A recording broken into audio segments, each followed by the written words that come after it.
El título del mensaje, del tema que vamos a hablar hoy, es el gozo y la bendición de ofrendar. ¿Y por qué tocamos este tema, hermanos? Es un tema que aparece en la palabra de Dios.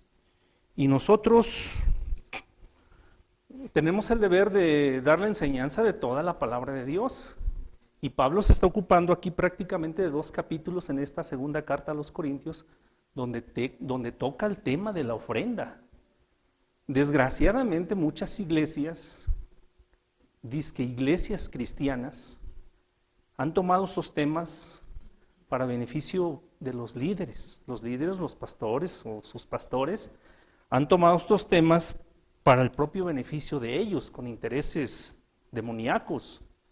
Pero no por eso la palabra de Dios va a cambiar o va a dejar de enseñarse, porque es algo que la palabra de Dios enseña y que va dirigido a la iglesia. Nosotros no predicamos el evangelio de la prosperidad, no estamos predicando para tu enriquecimiento personal. Estamos predicando lo que la palabra de Dios enseña acerca de sí misma, de lo que es la ofrenda. ¿Sí, hermanos? ¿Por qué llegamos a este tema? Teníamos previsto un instituto de evangelismo, pero hace 8 días que nos reunimos como consistorio y el hermano tesorero presentó los informes y el mismo hermano Arán como secretario que da los avisos y los mismos diáconos cuando han pasado en los últimos domingos nos han hecho un llamado a la liberalidad en la ofrenda. ¿Por qué? Porque hay muchas necesidades y vemos que la ofrenda viene a menos. Tenemos como proyecto regularizar el terreno, ¿y saben cuánto cuesta eso? Tenemos como proyecto imprimir unos folletos para evangelismo. Tenemos varias necesidades en la iglesia y vemos que los recursos no son suficientes. Entonces consideramos que es necesario volver con la palabra de Dios a enseñar o a recordar al pueblo de Dios la grande importancia que tiene no descuidar la ofrenda, porque es algo establecido en la palabra de Dios. Dios no necesita de nuestro dinero. Dios es dueño de la plata, del oro y de todo, pero ha establecido un método, un medio por el cual su iglesia, su reino aquí en la tierra ha de sostenerse. Miren, llegamos hace 8 días a ver que vamos a tener que cancelar el internet. El internet lo pusimos porque cuando estuvo la pandemia, pues prohibieron que se abrieran los templos, entonces se empezó a predicar desde la casa de un servidor de ustedes, desde allá se predicaba. Pero como esto iba alargándose y los hermanos en casa se tenían que conectar por, ¿qué era? Facebook o no sé qué plataforma se usaba. Pero dijimos, no, vamos a la cosa es que al templo, ¿no? Desde ahí es lo correcto. Pero no teníamos internet y decidimos contratar un internet. Por el lugar donde estábamos, el internet más barato no se podía porque no había cobertura. Bueno, vimos que fue útil, fue muy necesario, pero que en esos tiempos ya muchos hermanos ya ni nos siguen. Y si acaso ven el video después por YouTube, bueno, acordamos, hermanos, cancelar el internet. Son 700 y tantos pesos que se tienen que pagar si lo pagamos pronto. Y así otros gastitos. Entonces dijimos, hermanos, tenemos que predicar nuevamente a los hermanos. Ya sé que es un tema que a muchos no les gusta, pero es el consejo de la palabra de Dios y por la necesidad de que estamos. Muchos cristianos tienen problemas con el tema del diezmo. En algunas iglesias se hace demasiado hincapié en dar. A la vez, muchos cristianos rehúsan someterse a las exhortaciones bíblicas acerca de hacer ofrendas al Señor. Diezmar o dar o ofrendar, ¿verdad? Debe ser un motivo de gozo, una bendición. Lamentablemente, ese no siempre es el caso en la iglesia de hoy. Digo, no estoy hablando de todos los hermanos, pero si se viera el gozo, caramba, se viera reflejado en el cesto de las ofrendas, ¿no? Es un tema grave en la iglesia de hoy. Si bien es cierto que diezmar es un concepto del Antiguo Testamento, ¿verdad? Es un tema muy debatido. Que yo no creo en el diezmo, que el diezmo fue del Antiguo Testamento, sí es cierto. No vamos a tocar nosotros el tema de que si debemos diezmar o no diezmar, eso dejémoslo. Vamos a ver simplemente el panorama general. ¿Por qué se estableció el diezmo en el Antiguo Testamento? Porque es un tema de la ley mosaica y ni siquiera vienen los 10 mandamientos. En el Antiguo Testamento Dios determinó cuando su pueblo iba a ingresar a la tierra prometida. ¿Cuántas tribus eran en Israel? 12. Que de estas 12 tribus, a 11 le iban a ser dadas posesiones terrenales, es decir, un pedazo de tierra, pero que a una de ellas se la iba a reservar Dios, y Dios es el soberano absoluto, dueño de todo. Él decidió reservarse una de estas 12 tribus para que se dedicara por completo a Él y para intermediar entre las 11 demás tribus y Dios. Fíjense, si lo conocemos, y para los que no lo saben, así lo narra la palabra de Dios, así lo estableció Dios. Y Dios dijo en el libro de Éxodo, y les pido que no se duerman, hermanos, si a alguno le da sueño y cierra los ojos, pienso que está durmiéndose y que tiene poco interés por la palabra de Dios, pónganse de pie. Dijo Dios, Él como dueño de todo, tiene el derecho de establecer leyes, y dijo, miren, todo primogénito, tanto de hombre como de animal, aquel que nazca primero, dice la palabra de Dios, así lo dice con estas palabras, aquel que abriere matriz será consagrado para mí, es mío. En teoría, todo varón, todo primogénito de la familia tenía que consagrarse a Dios.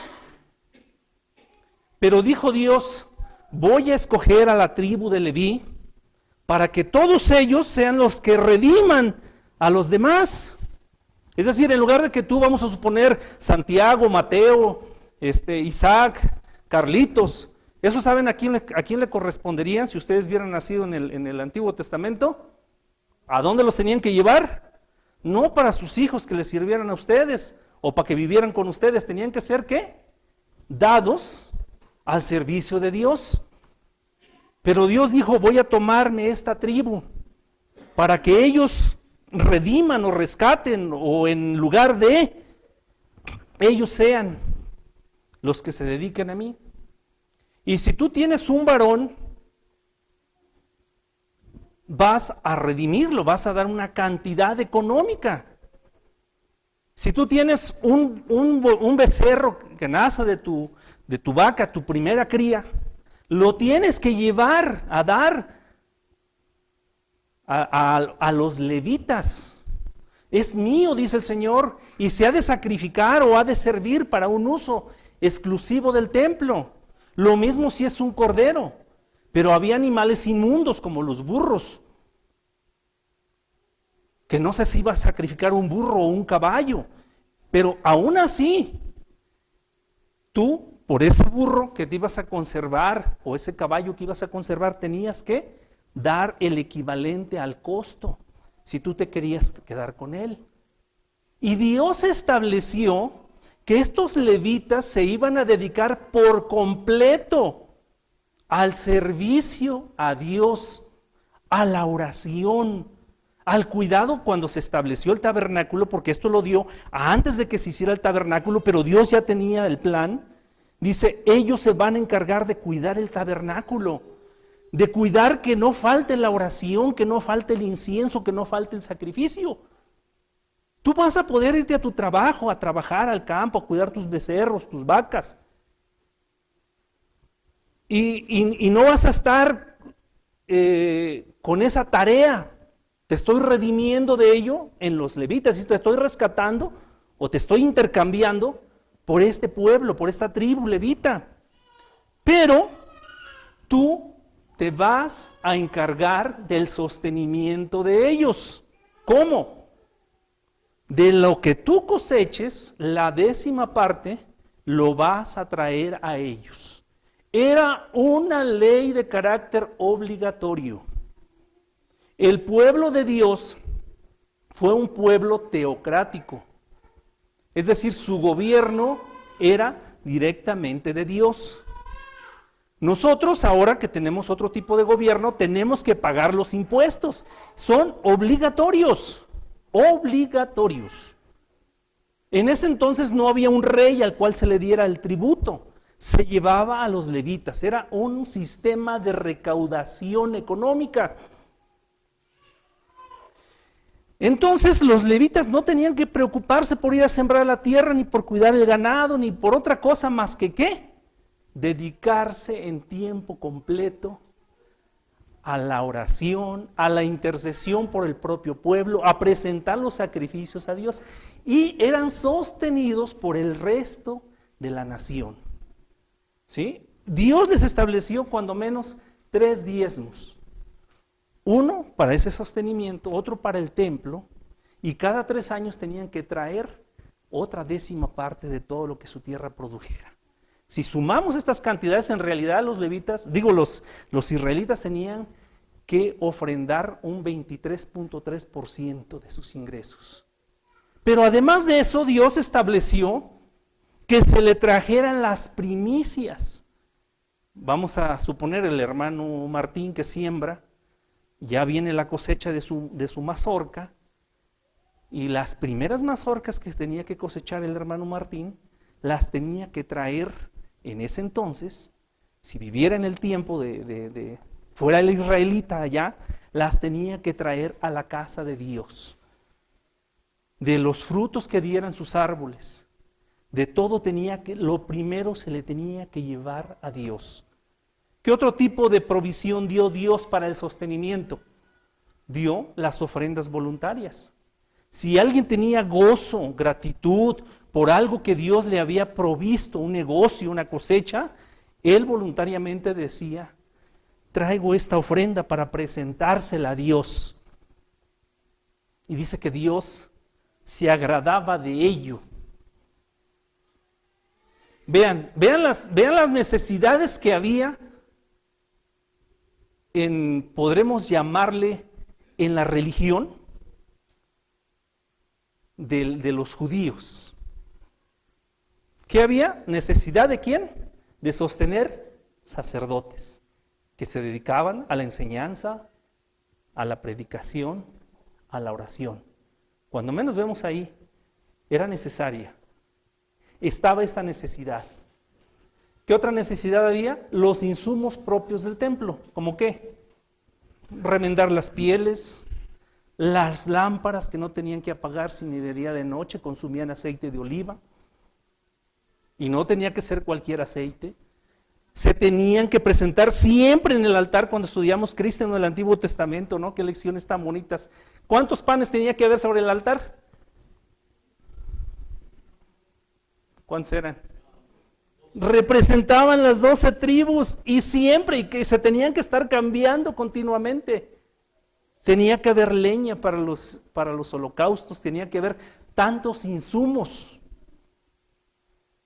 Cuando menos esas 2 necesidades estaban presentes en la nación de Israel.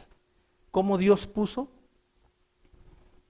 Que a través de los diezmos, las ofrendas voluntarias y las primicias, dice el Señor, dio el mandato, que haya alimento en mi casa, que no falte. Dice, y van a ver cómo yo prometí al Señor grandes bendiciones. Y también prometía ¿qué? Grandes maldiciones si no se cumplían. Era una medida coercitiva, le llaman ahora, ¿no? Es bajo presión. Entonces eso era una ley obligatoria. Hay de ti donde no dieras tus primicias, donde no dieras tu diezmo, porque Dios mismo te estaba señalando que te estabas haciendo acreedor a su maldición y que te iba a mandar plagas y que tus vacas iban a abortar y que tus viñedos y tus trigos iban a tener langosta, pero que si tú cumplías con esa ley, Dios te iba a librar de todo eso y serías prosperado. Bendita tu arteza, tu canastillo, lo que además a tus obras, lo que te sobraba de tu comida era bendito. Ley de la época del Antiguo Testamento. En el Nuevo Testamento ya no se menciona ese tipo de diezmo. Ya no se menciona. Dice, no, es que yo no creo en el diezmo porque eso es una ley del Antiguo Testamento. Pero vete a la raíz, ¿por qué se tuvo que instituir el diezmo? Por las, ¿qué?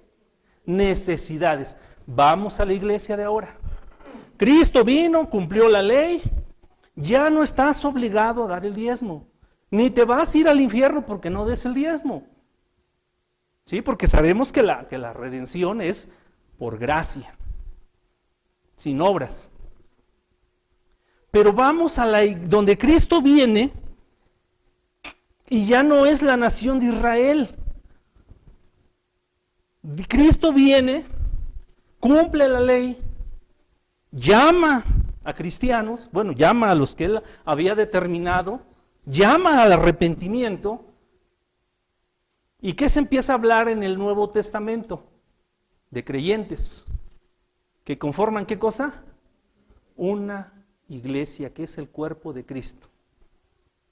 ¿Qué necesidades tiene la congregación o el cuerpo de Cristo donde se reúne?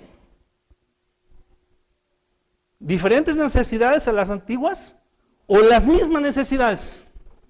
Las mismas necesidades. Necesitamos ministros de la palabra, así lo dice la Biblia claramente. Pastores, predicadores, que se dediquen como los apóstoles, ¿verdad? Dice, nosotros nos vamos a dedicar al 100% a la predicación y a la oración. ¿Y acaso los apóstoles ya no tenían necesidad de comer? Claro, seguían estando en este cuerpo. ¿Quiénes iban a sustentar sus necesidades? Los creyentes. Los del Antiguo Testamento estaban bajo un pacto. Pero la iglesia está bajo la gracia. ¿Qué es mejor, el Antiguo Testamento o la gracia del Nuevo Testamento? ¿Qué es más grande? La del Nuevo Testamento, ¿no? Dice que es un nuevo pacto, una nueva, ¿cómo se le puede decir? Esa manifestación de Dios en Cristo, ¿verdad? En la vida de cada creyente. Y dice, y vayan y prediquen mi palabra, y haya pastores, haya evangelistas. Las necesidades de evangelistas, la gran comisión de ir por el mundo, llevar el evangelio, la gran comisión de predicarle a las naciones. ¿Con qué se iba a hacer, hermanos? ¿Cómo lo hizo el apóstol Pablo? Con los hermanos, ¿verdad? Dice que promovieron, que aportaron para que Pablo pagara los pasajes, para que tuviera víveres para el camino. ¿Qué otra cosa sigue habiendo? Entonces vemos primera necesidad que ahí está, ¿no? Necesitamos pastores, necesitamos maestros que enseñen. Aquí los ancianos y el hermano Héctor que predicamos, pues tenemos nuestro trabajo, pero no nos podemos dedicar a tiempo completo a él. ¿Por qué? Porque tenemos que sostener a nuestra familia y nuestras propias necesidades. Pero lo ideal es que haya una iglesia donde el pastor se dedique tiempo completo a llevar la instrucción a la iglesia, al pastoreo como tal, a la visita a los hermanos en casa, al estar vigilante. Los hermanos ancianos no lo podemos hacer al 100% porque tenemos un trabajo y llegamos a veces cansados y ya no nos quedó tiempo, se nos hizo tarde y se descuida la obra pastoral. Pero son unos flojos esos hermanos, no visitan, no exhortan, no esto, lo otro. ¿Saben que el hermano Rubén cómo llega? Ayer ¿cómo creen que me sentía? Ahí está mi esposa. De veras, hermanos. Se necesita tener siervos de Dios de la palabra que se dediquen por tiempo completo. ¿De dónde van a vivir? Van a tener necesidad de una casa, de ropa. Sus hijos van a tener necesidad de zapatos, de ir a la escuela, de comprarles útiles. ¿De dónde va a salir? La necesidad sigue siendo la misma. ¿Qué otro lugar necesita la iglesia? ¿Qué otra necesidad tiene? Un lugar donde se reúne, un edificio, aunque sea la casa de un hermano. Aquí en la iglesia, cuando empezamos como congregación, nos reuníamos en casas de los hermanos y los hermanos ponían hasta a trapear y las sillas y todo había. Alguien lo tuvo que sacar, ¿no? Alguien tuvo que poner su casa. Y se fundió el foco, pero ese es del hermano de su casa el que lo cambie. Pero ese conforme la iglesia va creciendo, necesita un lugar propio para reunirse, que ya no sea la casa del hermano. Que si bien lo hace con todo el corazón, pero sigue siendo su vivienda, pues. No cumple con todas las necesidades que requiere el cuerpo local. ¿Qué necesitamos? El lugar, construir. ¿Qué vamos a hacer? ¿Pedirle al gobierno? Constrúyenos un templo.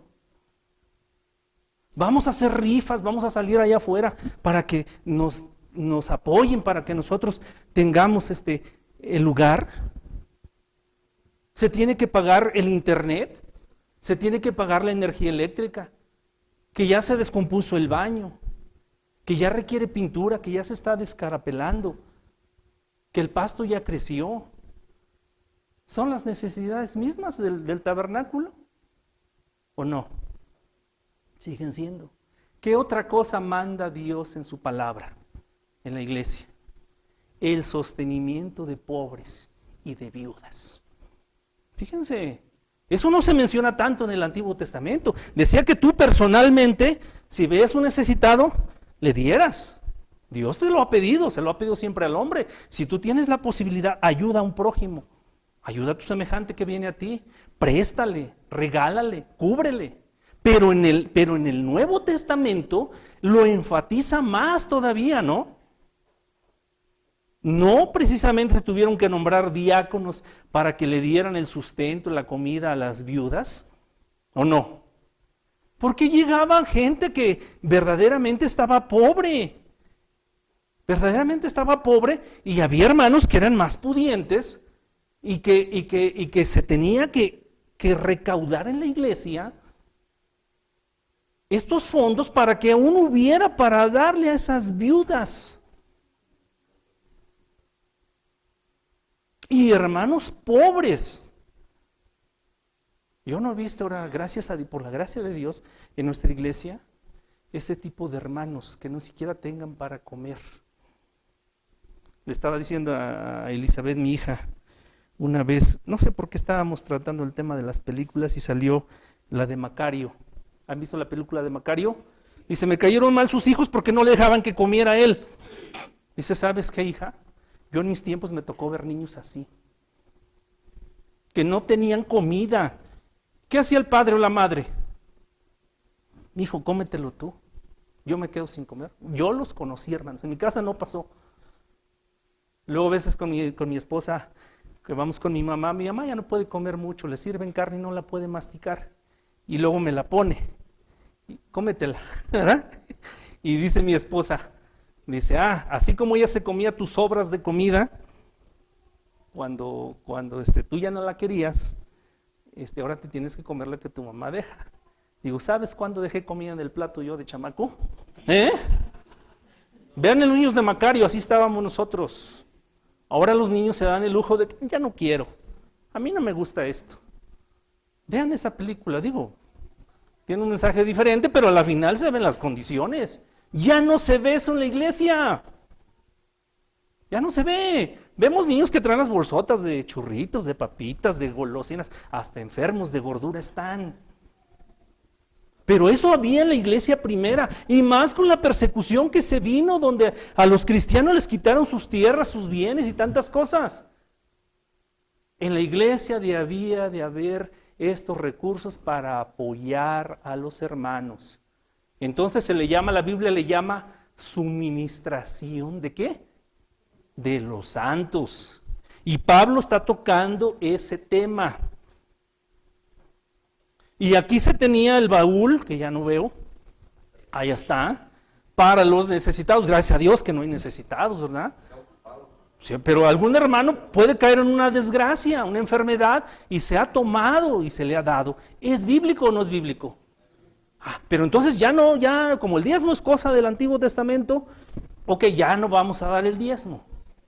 ya no vamos a dar el diezmo, porque a lo mejor herimos doctrinas teológicas, pero las necesidades siguen, hermanos. Dios que habla en el Nuevo Testamento de ofrendas, y de ofrendas generosas, no ofrendas mezquinas, no ofrendas sacadas a la fuerza. Estaba viendo un mensaje de un pastor que me llamó mucho la atención y lo vi como 2 veces. Y decía este pastor, este predicador, dice, si nosotros en la iglesia hiciéramos una lista, o se les pidiera a los hermanos que hicieran una lista de 5 temas que con más frecuencia tocó el Señor Jesucristo durante su ministerio en la tierra, lo más probable es que muchos coloquen el dinero fuera de esta lista. A ver, vamos a hacer una lista. Piensen ustedes, ¿de qué habló el Señor Jesucristo en su... Y ahí están los evangelios.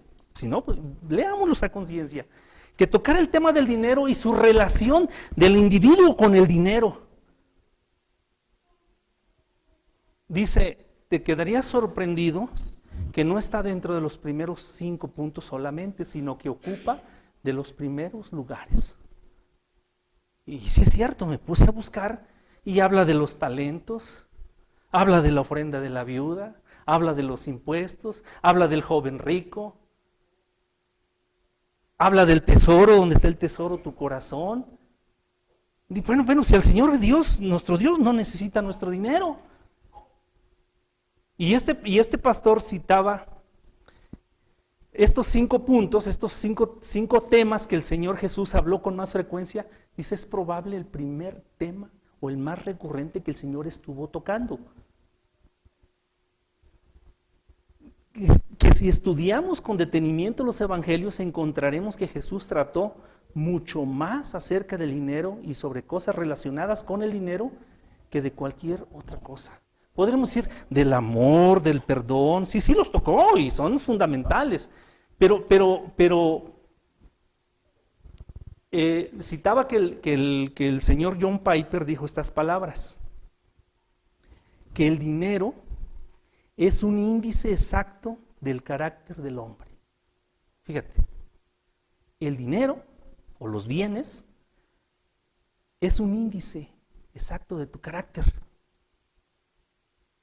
En toda la Escritura hay una relación íntima entre el carácter del hombre y cómo maneja sus bienes, es decir, su dinero. Dijo el Señor Jesucristo, donde esté tu tesoro, ahí estará tu corazón, ¿no?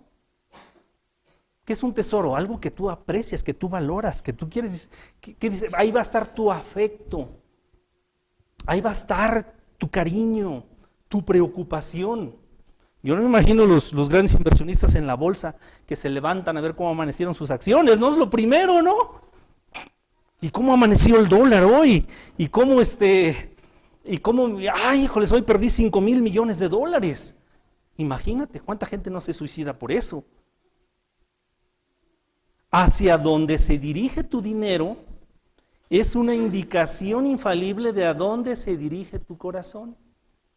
¿A dónde destinas tus bienes económicos? ¿Hacia dónde los diriges? Es a donde tú estás dirigiendo tu corazón. ¿Y a Jesús le importa tu dinero o tu corazón?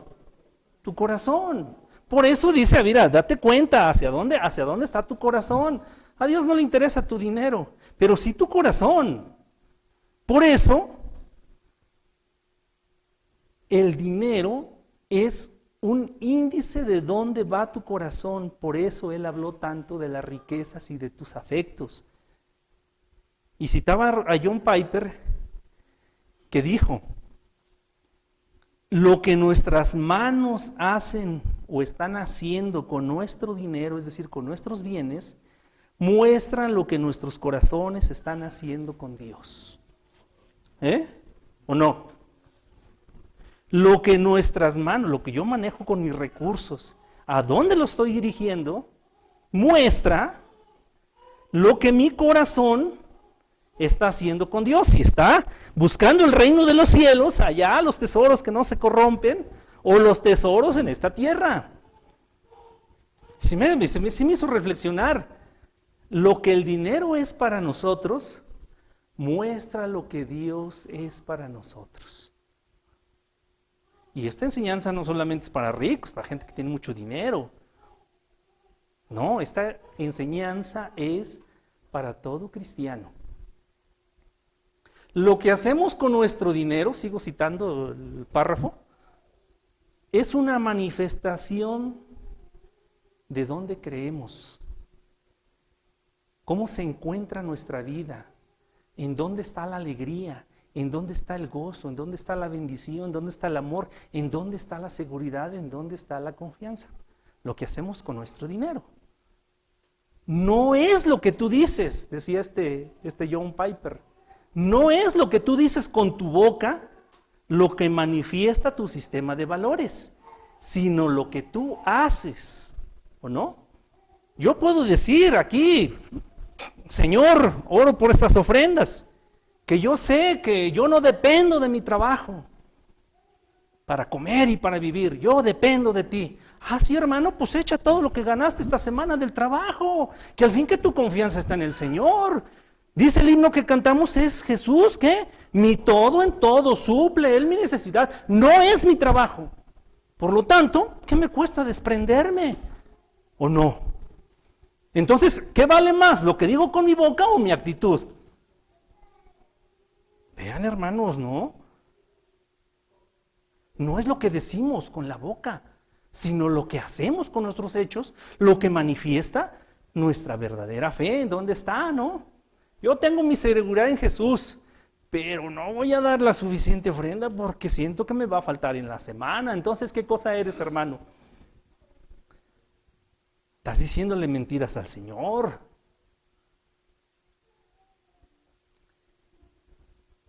Si tus ingresos han aumentado, Dios quiera, ¿verdad? Todos queremos que ganar más, ¿no? Si tus ingresos han aumentado, pero esto se ve más reflejado en tu estilo de vida, es decir, ya gano mejor, ya traigo mis zapatos ya parecen rodillas de elefante, ¿verdad? Tengo como 7 años con ellos, pero ahí están, ¿verdad? Pero dije, pues yo, aunque no los necesite, me gustaron esos zapatos y me los compro. Yo se me antojó tal comida más buena, pues que alguien que ya gano más. Ya me alcanza, mi ropa ya no es de la marca tal, ahora es una marca mejor. Mi casa como que ya necesita un cambio de muebles. Entonces se empieza, dice un dicho, que hay 2 cosas que no se pueden esconder, ¿qué? El dinero y el amor, y otra es la tos, ¿verdad?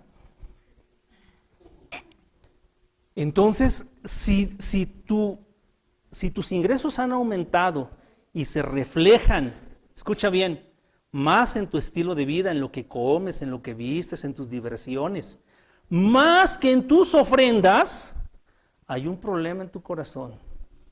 Ok, ya gané más, pues ya no voy a dar los 1,000 pesos que daba. Ahora voy a dar 2,000. No, pero mejor prefiero mis zapatitos nuevos. Mi carro ya necesita zapatitos también. Entonces allá voy. ¿En qué se ve reflejado? Miren, mes con mes el hermano presenta, bueno, algunos meses no por ciertas cuestiones, pero ¿saben cuánto está recaudando en la ofrenda de los domingos, culto de mediodía? Aquí no lo publicamos, porque pues es algo que se maneja con discreción, pero si algún hermano lo quiere saber, ahí está el tesorero y no escondemos nada.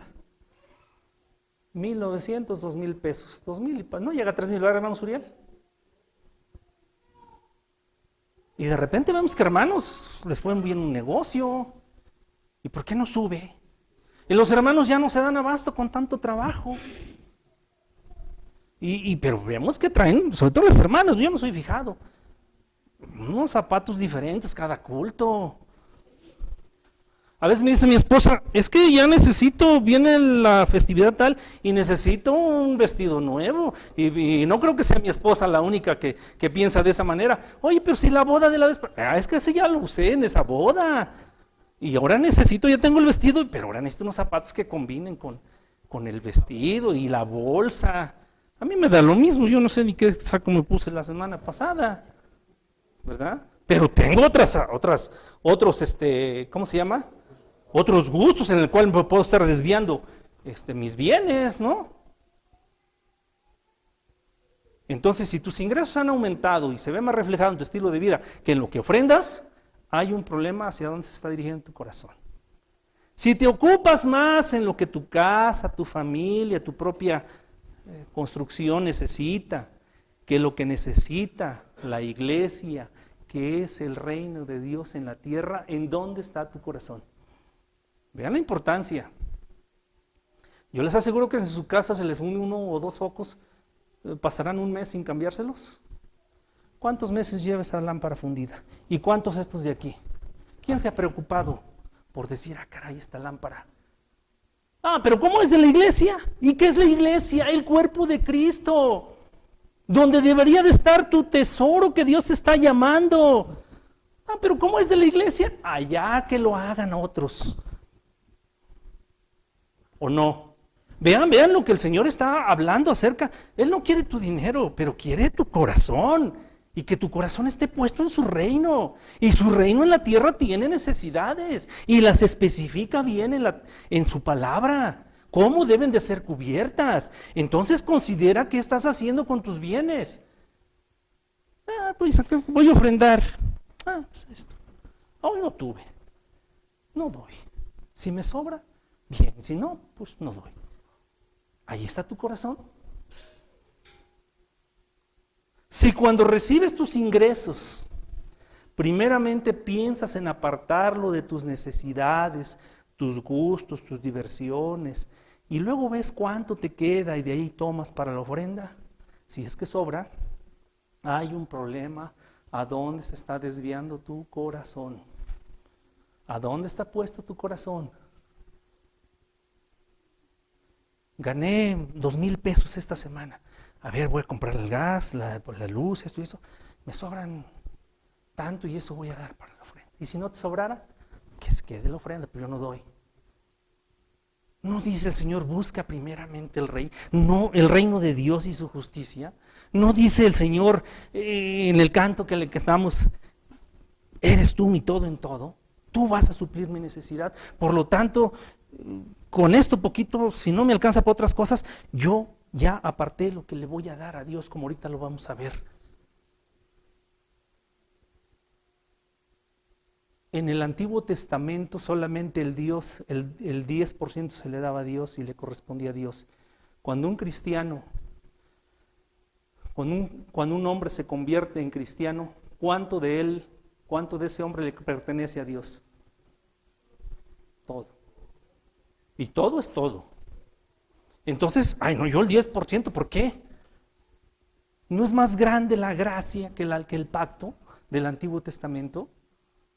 ¿No deberíamos ser movidos a dar más del 10%? Pero lamentablemente quienes objetan por el 10% no es para dar más, no, yo no estoy de acuerdo con el 10, yo voy a dar el 15 o el 20, no, casi siempre es para dar menos. Pero si todo a Dios consagro y mis bienes y que Señor, todo para ti. Pero tengo un dinerito extra, voy a ver qué zapatos me compro, qué ropa, qué carro. Dios no está peleado con que te lo compres. Claro que no, que tengas buena ropa, buena comida, buen carro. Lo que está queriendo Él es que primeramente de eso que tú estás recibiendo, estés consciente que le vas a dar de tu corazón esas cosas. Caray, la lámpara está fundida, yo voy y compro una lámpara y la cambio. Y si yo no sé de electricidad, hermano, que sabes de electricidad, o busquen un electricista, yo ya traje la lámpara. ¿Quién lo ha hecho, hermanos? No. Pero si es la de mi casa, pues a ver, búscale cómo le haces. Cuenta una anécdota de un hombre, no sé si es cierto o no, que era un hombre muy pobre y que pescaba, pero que le había ido tan mal que no había pescado nada. Y salió esa mañana que su familia y sus hijos no tenían que comer. y habló con Dios y le dijo, Señor, si tú me prometes, si tú me provees hoy 2 peces, uno para que coma mi familia, el otro lo voy a ofrendar y lo voy a dar para ti. Fíjense, ¿no? Convenencieramente, como Jacob, ¿verdad? Si tú me bendijeres en todo lo que voy a hacer, yo te voy a dar el 10. Y se fue este hombre, se llevó su lanchita y su anzuelo, sus redes, y con este pensamiento, con esta promesa, ¿verdad? Que le había hecho a Dios, este pacto. Y dice que lanzó su anzuelo y que pica un pez y lo jala y con trabajo lo sacó, un pecesote casi como un tiburón. Bien contento con come mi familia, y le dice a Dios, Señor, el mío ya cayó. Ahora tú sabrás si te provees para ti o no. Ya hice mi primer trabajo de la semana, Señor, ya tengo para la comida de mis hijos. Ahora sígueme bendiciendo para que te lleve el diezmo o te lleve la ofrenda. ¿Estás tomando a Dios en primer lugar? ¿No dice Dios, da de lo mejor? ¿Por qué? ¿Cuánta de la sangre dio el Señor Jesucristo para rescatar tu alma? ¿El 10%? ¿Cuánto dio? Toda su sangre. Dice que cuando le picaron, salió sangre, ¿y qué? No tenía sangre. La dio toda. Dice Corintios, la segunda Corintios 8, que no leímos todo porque luego a veces nos hace pesado. Dice, Él se empobreció siendo rico, para que en esa pobreza de Él fuésemos nosotros, ¿qué? Enriquecidos. Si consideras que no es una responsabilidad, no le llamemos deber, porque luego se oye como que no, yo no tengo deberes, primordial el dar una buena, generosa cantidad de tus ingresos y para ponerlos al servicio del reino de Dios en la tierra, hay un problema con tu corazón. ¿Cuánta enseñanza dio el Señor Jesucristo, verdad? Donde esté tu tesoro, ahí estará tu corazón. ¿Tu corazón está en el reino de Dios? El reino de Dios, sí es cierto, Dios tiene un reino universal, pero el reino de Dios o la partecita de ese reino, ¿dónde está? Aquí en Peniel.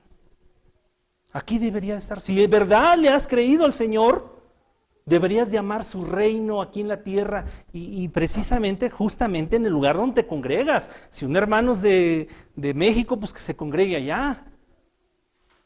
Te levantas los domingos pensando primeramente en que es el día del Señor y que su cuerpo, su reino se reúne, esa partecita local. ¿O estás pensando en dormirte otro ratito, en irte a distraer por allá? ¿Dónde está tu corazón? Recuerden lo que pasó con Faraón. Él dijo de su boca, pero su corazón, ¿qué cosa? No estaba arrepentido en verdad, y ese es el grande problema que hay en muchas iglesias, que se practica una religión, pero el corazón no está en el reino de Dios. Y ahora estamos viendo una partecita nada más en cuanto a nuestros bienes. Las ofrendas no tienen que ver primeramente o primordialmente con el dinero, con nuestros ingresos económicos, sino de la perspectiva que tenemos de la gracia de Dios y el Evangelio. ¿Cuánto dio Dios por mí? $1,000. Y le voy a regresar $1,000 al Señor. O la gracia tan grande que he recibido de Él. ¿Y cuánto voy a, en gratitud, aportar para su gloria, para el reino, para el extendimiento de su evangelio y de las necesidades de los santos?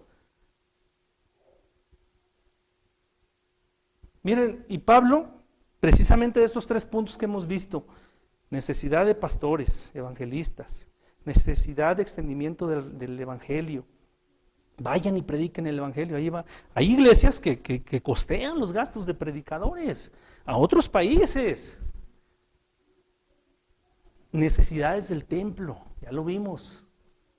Necesidades de los santos. Pablo está tratando este asunto tan importante en esta carta segunda a los Corintios, capítulos 8 y 9, precisamente de la suministración de los santos.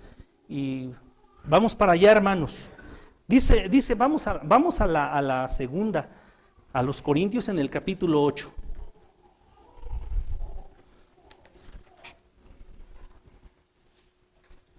Ya hemos estudiado este tema, pero a lo mejor a algunos hermanos ya se les ha olvidado, y para los que no lo han visto, lo vamos a ver.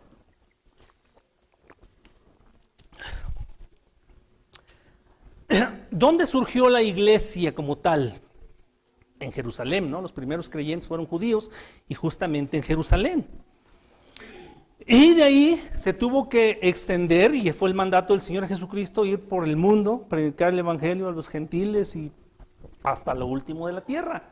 Los judíos no querían a los gentiles, y muchos convertidos todavía veían a los gentiles como con cierto recelo. Pero el evangelio llegó a los gentiles, y llegó a Macedonia, a esas partes de Grecia, Corinto y Galacia y tantos lugares.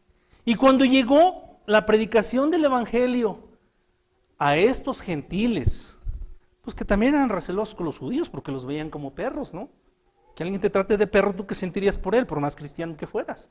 Ay, lo voy a tratar con mucho amor. No, a menos que Dios te mueva el corazón. Bueno, sucedió que en Jerusalén hubo una grande escasez por causa de las persecuciones contra los hermanos judíos de Jerusalén. Les habían quitado las tierras, sus casas, habían huido, estaban en la miseria. Entonces Pablo habló a las iglesias, exhortó a las iglesias de los gentiles que hicieran una colecta, una ofrenda. Ahora le llamamos ofrenda de amor, ¿no? Una ofrenda de amor para enviarla a los hermanos que estaban padeciendo esas necesidades en Jerusalén. Pero aquí va a tratar el tema de unos hermanos de la región de Macedonia, que era una parte de Grecia, que estos hermanos dice que eran extremadamente pobres, pero extremadamente pobres. Estaba leyendo algo de la historia de Macedonia, que tuvo muchas minas y que en un tiempo fue una región muy próspera, pero cuando llegó el Imperio Romano, pues agarró todo para acá y la mayoría quedaron en la pobreza. Entonces habla de los corintios, está tocando ese tema de esa suministración u ofrenda para los santos de Jerusalén, una necesidad. Y les había dicho, y muchos hicieron promesas, ¿no? ¿Es válido hacer promesas? Ahorita lo vamos a ver. Yo prometo en el nombre de Dios, porque confío que el Señor me lo va a dar, ¿no? Aportar con tanto. Muchos, no, otra vez, yo me acuerdo cuando estábamos construyendo el templo, ¿cómo lo hicimos, hermano Jorge? Puras promesas, ¿verdad? Y nos juntábamos y orábamos. Hermanos, miren, yo ando medio flaco de dinero, pero en el nombre de Dios, ¿verdad? Prometo tanto. Y así, ¿verdad? Levantábamos una lista. Y después de que levantábamos la lista, nos reuníamos para orar.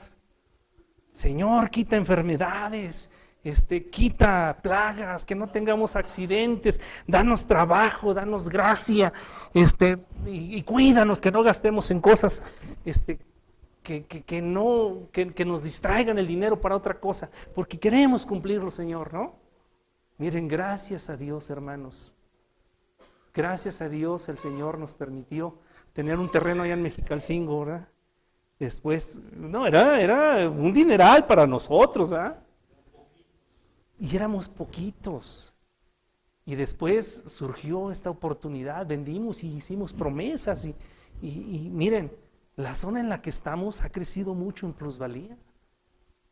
Dios nos dio este lugar con poquitos hermanos verdaderamente. Y ahora vamos a empezar a construir. Yo tengo por ahí el video de cuando estábamos haciendo las construcciones y creo que no he tenido tiempo porque a veces estoy cansado. Otra se me olvida de pasar ese video porque tengo en cinta para que lo viéramos. Vamos a hacer las cepas, ya están los hermanos escarbando. Con puras promesas lo fuimos haciendo. Ya muchos de ustedes han llegado, ya se encuentran el piso, ya se encuentran las lámparas. Pero el día que hicimos la dedicación de este lugar, el piso era cemento así liso cuando lo dedicamos, y nomás teníamos esta partecita, y los baños rústicos. Cómo Dios ha provisto, ¿no? No hemos ido a pedirle a los políticos ni al ayuntamiento. Dios lo ha provisto. Entonces, dice que hicieron promesas de colectas. Y estos hermanos de Macedonia, tal vez Pablo, porque él sabía y estaba consciente de la necesidad, dice, estaban, dice el versículo 1, vamos a 2 Corintios 8. Versículo 1, dice, asimismo, hermanos, os hacemos saber la gracia de Dios que ha sido dada a las iglesias de Macedonia, que en grande prueba de tribulación, dice, estaban literalmente sumergidos en la pobreza. Dice, la abundancia de ¿qué cosa? De su gozo y su profunda, ¿qué cosa? Era una pobreza así media livianita. Dice, era una profunda, es decir, como sumergidos en un fondo. Dice, abundaron en riqueza de su bondad, pues de su grado o de su voluntad han dado conforme a sus fuerzas. Y yo testifico, y aún sobre sus fuerzas. Versículo 4, pidiéndonos con muchos ruegos, ¿qué cosa? Que aceptásemos la gracia y la comunicación del servicio para los santos. Fíjense, Pablo, tal vez conociendo la situación de sus hermanos, ustedes no se preocupen, miren, así como están de pobres, al contrario, yo debería traerles algo, ¿no? Entonces se van a hacer estas colectas, pero ustedes, hermanos, no se preocupen. Ya hay otros hermanos que han prometido. Y dice que Pablo se llevó una grande lección y se la está poniendo como ejemplo a otros hermanos. Dice que de su grande pobreza abundaron en riquezas de su bondad. Dice, pues de su fuerza, de su grado y aún más de sus fuerzas, yo testifico que aún sobre sus fuerzas, ¿qué cosa hicieron estos hermanos? Dice, nos pidieron rogándonos. No, hermanos, ¿cómo crees que te vas? No, hermano. Dice, nos rogaban a Pablo y a su comitiva, ¿verdad? Pablo, te ruego, por favor. ¿No has llegado a la casa de una persona pobre y te invita a un refresco? Y dices, toma, pero si está ahí. Por favor, mira, pásale a comer, ¿qué sientes? Pues se está quitando lo que les iba a dar a sus hijos por darme a mí, ¿no? ¿Qué se siente? Constreñimiento, como presión, ¿no? Dice, nos rogaron con muchos ruegos que aceptásemos, ¿qué cosa? ¿De dónde habían recibido ellos la gracia? ¿O qué es una gracia? Es el favor, el regalo. Dice, y la comunicación, es decir, ¿el qué? Los bienes para el servicio de los santos. Pues que no, los judíos en un principio no querían a los gentiles. Y ahora esos hermanos que decían, permítenos, dale a nuestros hermanos de Jerusalén. Eso surgía de un corazón regenerado. ¿Qué es lo que los movía? Miren, hermanos, cuando uno está generalmente en una calamidad, en una tragedia, en una desgracia, generalmente tú te centras en ti mismo, ¿no? Y quieres que los demás te volteen a ver a ti. Miren cómo sufro, estoy enfermito, me quebré un pie, no tengo trabajo, me ha ido mal, estoy enfermo y espero que los hermanos me vengan a ayudar a mí, no ayudarles yo a ellos, ¿verdad? Pues estos hermanos hicieron lo contrario, ¿verdad? No se estaban centrando en ellos, estaban pensando en los hermanos necesitados de Jerusalén. Pablo, por favor, ¿de dónde sacarían el dinero estos hermanos si estaban sumergidos en la pobreza? La Biblia no lo dice. Tal vez vendieron el sustento, dieron el sustento que tenían para comer mañana. Tal vez mandaron su abrigo que tenían. Tal vez se quitaron los zapatos que tenían para mandarlos. No dice qué tipo pero dice que aún de su extrema pobreza, le rogaron a Pablo que aceptase, por favor, esa suministración. ¿En dónde estaba el corazón y el tesoro de estos hermanos? En Cristo. Porque ellos verdaderamente sí estaban confiando que el Señor era su todo en todo, no como lo cantamos nosotros, y que Él supliría su necesidad. Y si les permitía pasar hambre, no importaba, porque Cristo era su riqueza. ¿Dónde estaba el tesoro de ellos? En la iglesia. En la iglesia. Pablo lo tuvo constreñido, lo tuvo que aceptar. Y después habla con los corintios, ¿verdad? Capítulo 9 sigue tratando el tema de la ofrenda para las necesidades de los santos. Dice, por cuanto a la suministración de los santos por demás, no es necesario que yo les escribiera, pues conozco el pronto ánimo de ustedes, del cual me glorío, es decir, me alegro. ¿Verdad? Esa es la palabra gloriarse, es regocijarse, estar contento, del cual me glorío yo entre los de Macedonia, que Acaya está percibida desde el año pasado y vuestro ejemplo ha estimulado a muchos. Mas he enviado hermanos, porque nuestra gloria de vosotros no sea vana en esta parte, para que, como lo he dicho, estéis apercibidos. No sea que si vinieren conmigo macedonios, que eran ejemplo, ¿verdad?, vayamos a estar avergonzados. Se hayan desapercibidos, no nos avergoncemos nosotros, por no decir ustedes, de este firme gloriarnos, ¿verdad? Dice, por tanto tuve por cosa necesaria exhortar a los hermanos que fuesen primero a ustedes, ¿qué cosa? Y apresten primero vuestra bendición, ¿qué cosa? Antes prometida.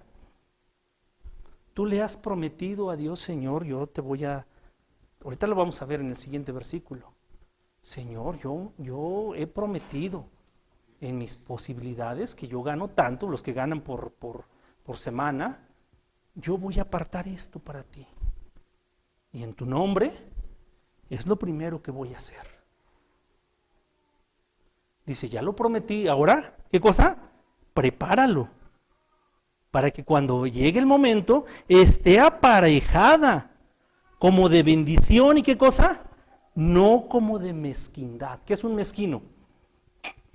Un tacaño, un agarrado, Fíjense, yo por aquí, luego cuando preparo los mensajes o estoy leyendo la palabra de Dios, me gusta ver otras versiones de la Biblia, a ver con qué palabras lo presentan.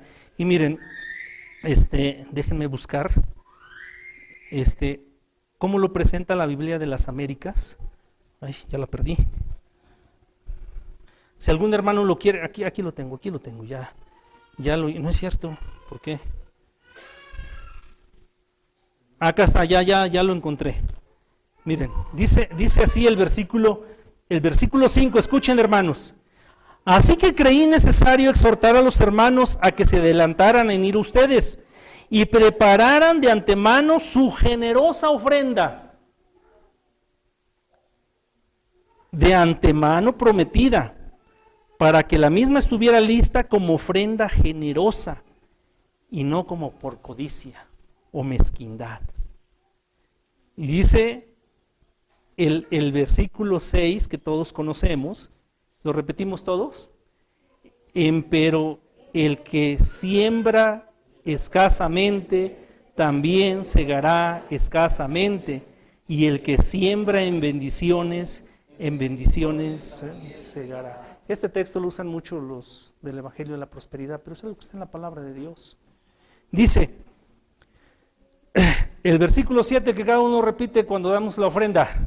¿Qué dice? Cada uno dé como propuso en su corazón, no con tristeza o por necesidad, porque Dios ama el dador alegre. Vean cómo lo dice esta versión en la Biblia de las Américas. Dice que cada uno dé como propuso en su corazón, no de mala gana, ni por obligación, porque Dios ama al que da con alegría. ¿Cómo lo hicieron los hermanos de Macedonia? Con una alegría con un grande gozo, no con mezquindad. Ay, estos hermanos ya van a pedirme otra vez que dé para la ofrenda. No lo hagas, hermano. Si lo vas a hacer así, no lo hagas. Dice Dios que Dios a quien ama, al que da con alegría.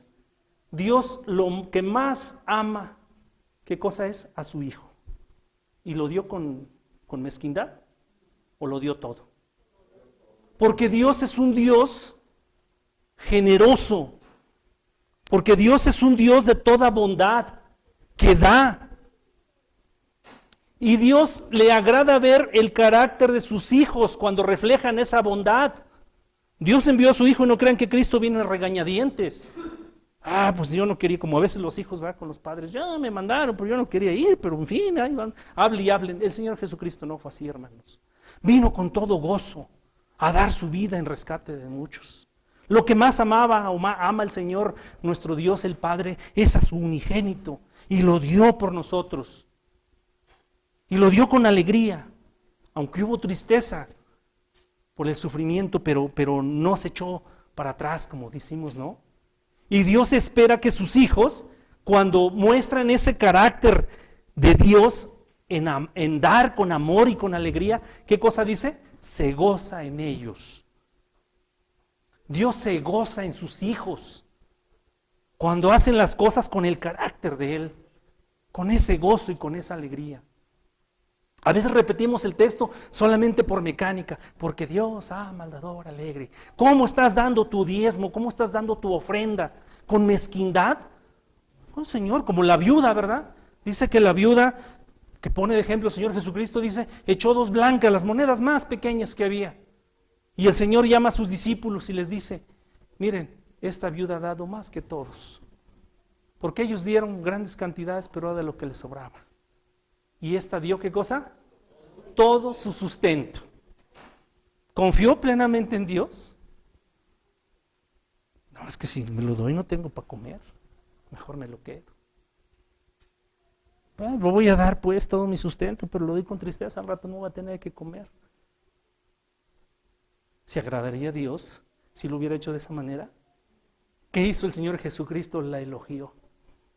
Porque el Señor que ve el corazón vio que ese sustento que tenía, que eran unas moneditas, ¿para qué le alcanzaría en estos tiempos? ¿Para un bolillo?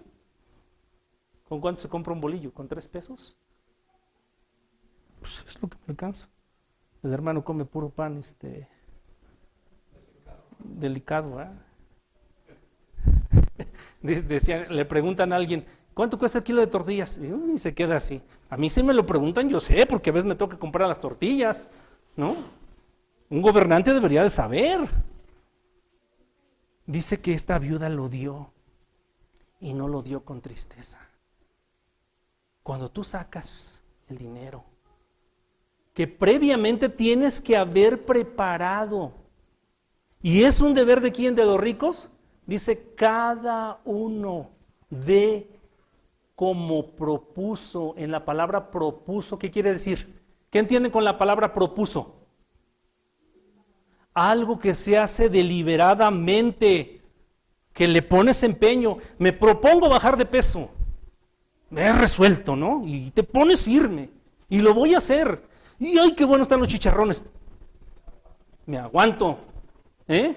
¡Ay, que esta comida, que es mi delicia! Y no, me lo propuse, ¿no? ¿O no? No es algo improvisto del momento. A ver, déjame ver cuánto. Pues esto ya, ¿no? Antes, hermanos, en la iglesia Peniel, congregación Peniel, se ponían sobrecitos. Y el hermano se llevaba su sobrecito y en su casa preparaba, dice 1 Corintios, así como Dios te proveyó en la semana con ese corazón liberal, tú aparta en la semana, y así dice la Biblia. Llega el domingo, saco mi sobrecito. Ya lo planeé como parte de mi adoración. La ofrenda es una adoración. Es parte de la adoración que le traemos a Dios. ¿Sí es así? ¿Lo preparas en tu casa? ¿O a la mera hora? Sí. Cada uno es algo anticipado. Delo con alegría. Si no lo haces así, tu iglesia, tu ofrenda, de tu ofrenda no se agrada a Dios. La das con mezquindad. No me lo quisiera quedar, pero pues ya me están diciendo que viene el aniversario, hay que cooperar. Y ya viene la escuela dominical, digo, de invierno, y tengo que dar, y ya viene el fin de año, el culto de evangelismo, y ay, otra vez. ¿Eso se llama qué? Nuestra iglesia presbiteriana a la que pertenecemos, tenemos el sistema de diezmo. El diezmo debe ser cuando menos el piso de donde tienes que irte para arriba, no el techo, que si te lo propusieras. No, es que el diezmo fue del Antiguo Testamento y el Señor Jesucristo no lo mandó. Cuando el Señor Jesucristo reclama a los fariseos y hipócritas, les dice, ustedes diezman la menta, el eneldo, el comino, dice, y han descuidado la fe. ¿Qué más? La misericordia. Y no sé qué otro tema es en Mateo 23. Vamos a Mateo 23. Ya vamos a acabar, hermanos, no se preocupen, ya. No se apure, usted lo vuelve a dar para que se nos quede bien grabado. A ver, los lo va a leer el hermano Israel para que no se cansen de mí. Escuchen. Ay de vosotros, escribas y fariseos, hipócritas, porque diezmáis la menta y el eneldo y el comino, y dejasteis lo que es lo más grave de la ley, es a saber, el juicio y la misericordia y la fe. Esto era menester hacer y no dejar lo otro. Fíjense, los fariseos escrupulosos en guardar la ley, según ellos. Y dice que de la menta y del comino y de esas cositas pequeñeces de especies, aún de eso diezmaban. Pero se habían olvidado de algo, ¿no? De la justicia, ¿de qué más? De la misericordia y de la fe. Y el Señor Jesucristo les dice, miren hermanos, miren señores fariseos, han dejado lo que es más importante de la ley. Y no les dice, dedíquense a hacer esto y dejen lo otro, ¿no? ¿Qué les dice? ¿Qué les dijo?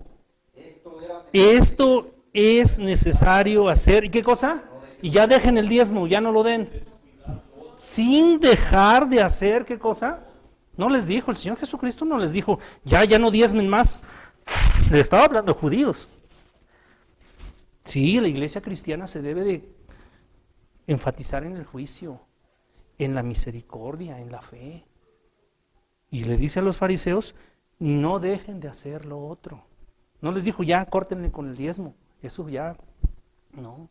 ¿Se enojará Dios que tú te propongas dar en tu corazón el 10%? Si lo vas a hacer pues con esa alegría, llámale diezmo, llámale ofrenda, como tú te lo propongas, porque te da la libertad Dios.